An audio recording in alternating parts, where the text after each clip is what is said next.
everyone, Peter Hewitt, L'Artistino.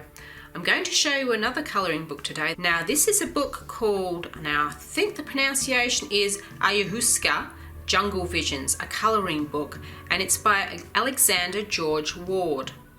And this is a colouring book that he has produced through the Amazon print section. So it's printed on the Amazon paper, but it's quite a nice book, and I'll give you a walk through it first before we discuss the paper quality, because I haven't talked about Amazon paper for a while and I want to show you what I've done with testing it. So we'll start off with this book anyway. Vine Arts is the publisher. Now these pages are all single-sided. They're as the typical Amazon paper, which feels a bit like printer paper. There's a bit of a tooth on it so that it'll catch pencil well.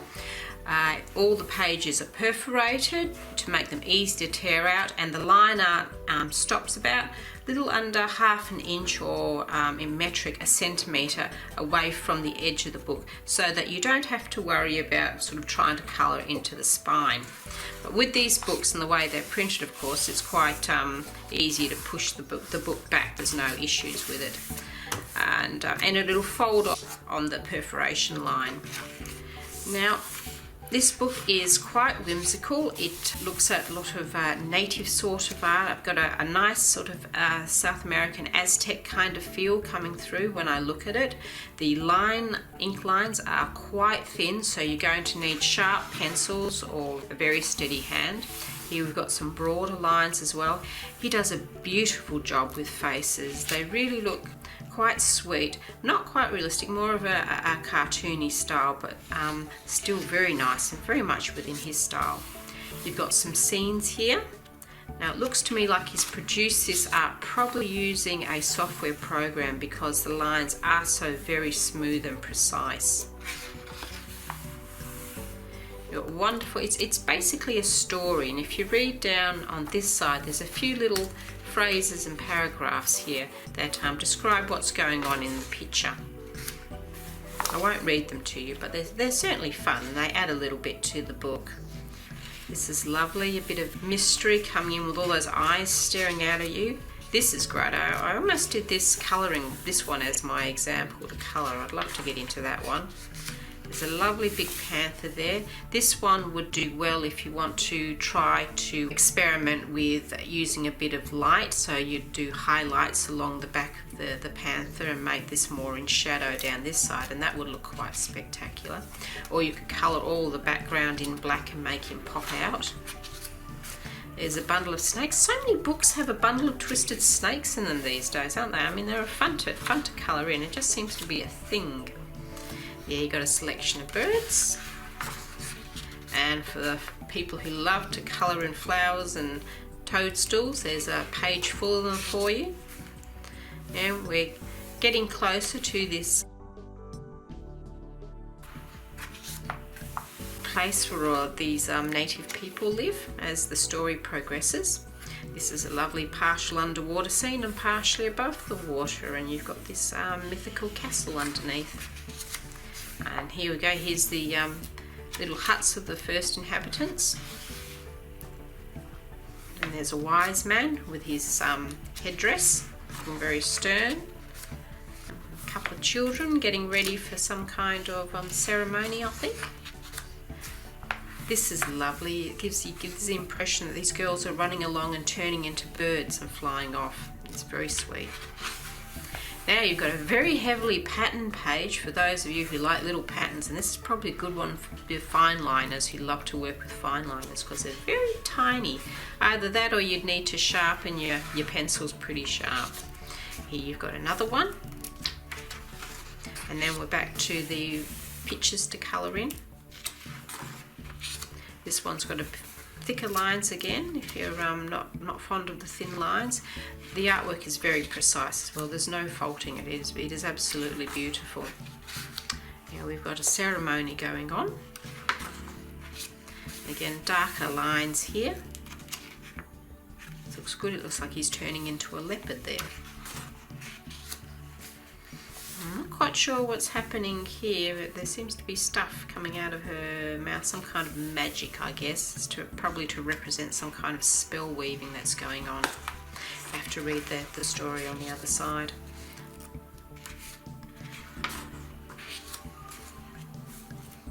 There's certainly a large variety of quite beautiful pictures. I like this one too, actually. There's something about it, I just really like it. So you see, very heavily patterned if you like to do patterns. Another thing that you can do with patterns, don't feel that you have to sort of like do every little individual spot separately. You can just colour over in one colour over the lot of them, and then maybe pick out highlights and shadows, something along those lines, and let the pattern just be part of the colouring. Now this is the one I've coloured, and I've coloured this one in with Prismacolors. And as you can see, you can get a fairly good depth of colour in it. I find though with Amazon paper, and I'll discuss this with you a little bit more in a minute, you'll find with Amazon paper, when you colour it with pencil, you get a lot of this white speckling showing through, and you can get rid of it using a blender pencil. Now I've tried the Lyra blender pencil and the Derwent blender pencil, and I think the Derwent blender pencil just does a better job, and that will get rid of most of your speckling. You could also try a white pencil, but that will that will sort of like reduce the intensity of the colour if you use that as your method. But you may want to do that as a special effect.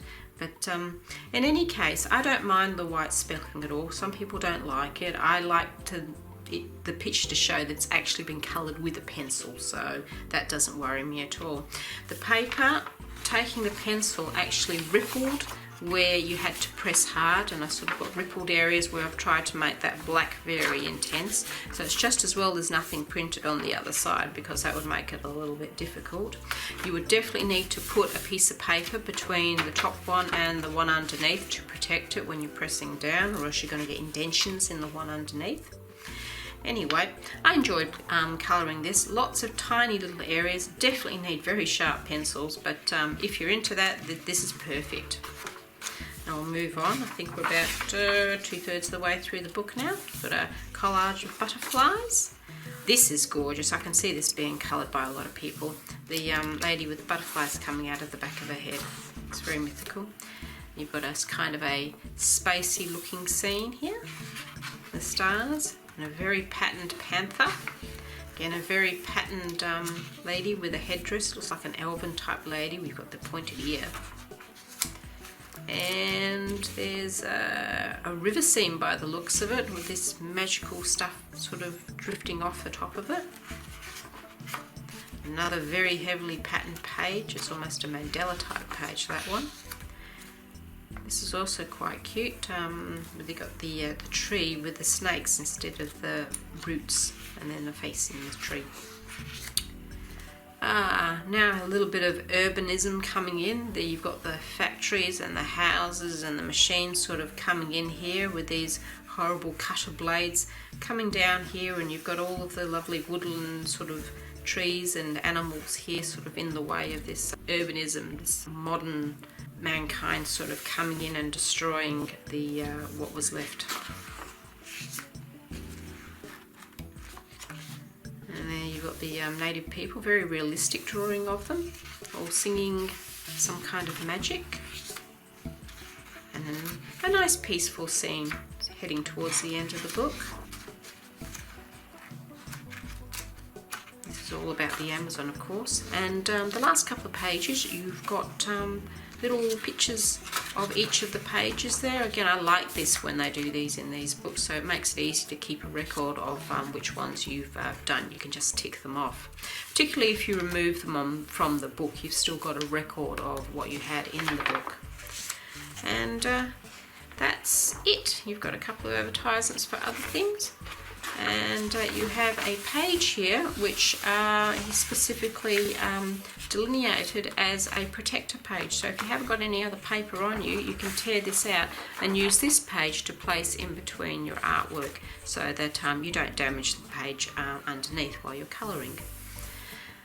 Okay, now a little word about Amazon paper, and I have a book here which I've had for quite a long time and I rather love, and that's Manic Botanic. This was also printed by Amazon through their print shop for artists who want to get their books out there.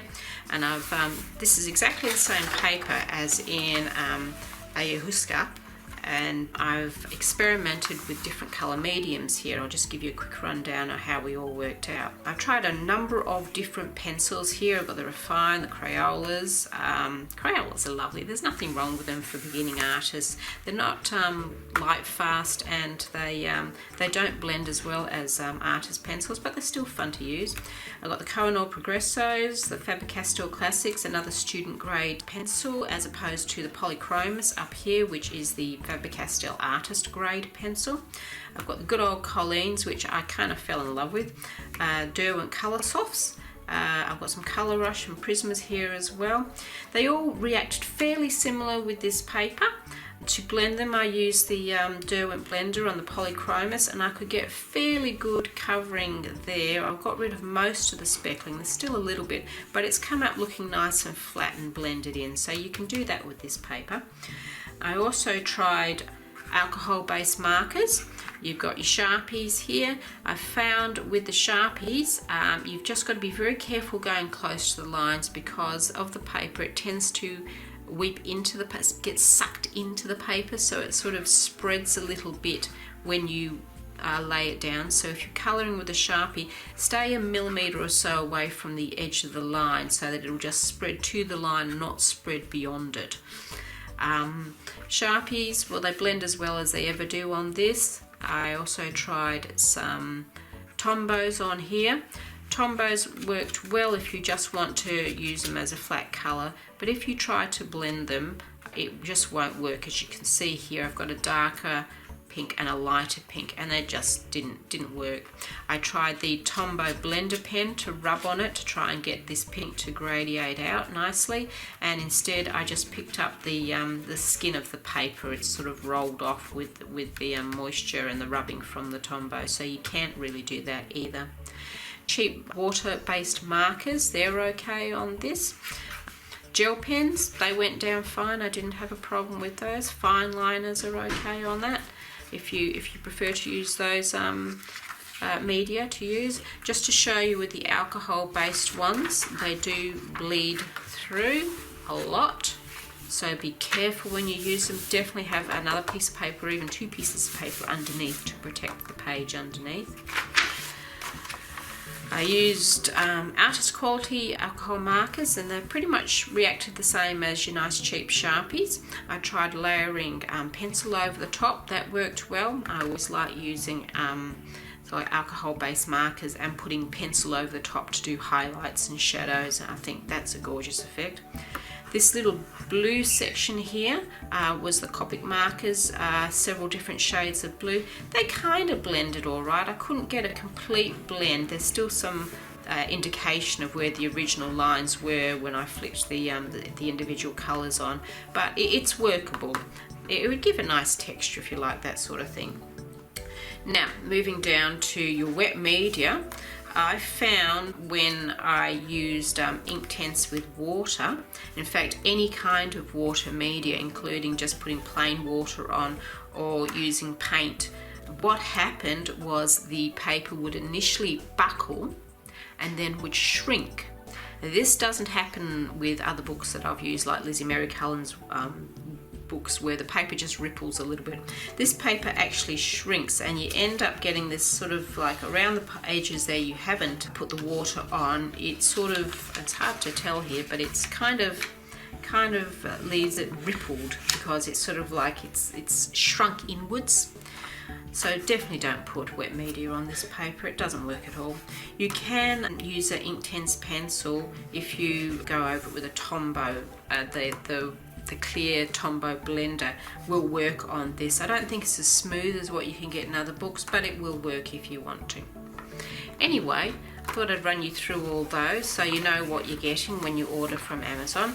If you're happy to work still with that, and I'm quite happy to work just with my pencils or with other media and steering away from the wet media, this book is quite a lovely little buy, and I really like it. It's very professionally done. Anyway, I hope you enjoyed this review and a little back on how media work with Amazon printed paper. And anyway, until next time, just enjoy any colouring adventures you're currently on, and happy colouring!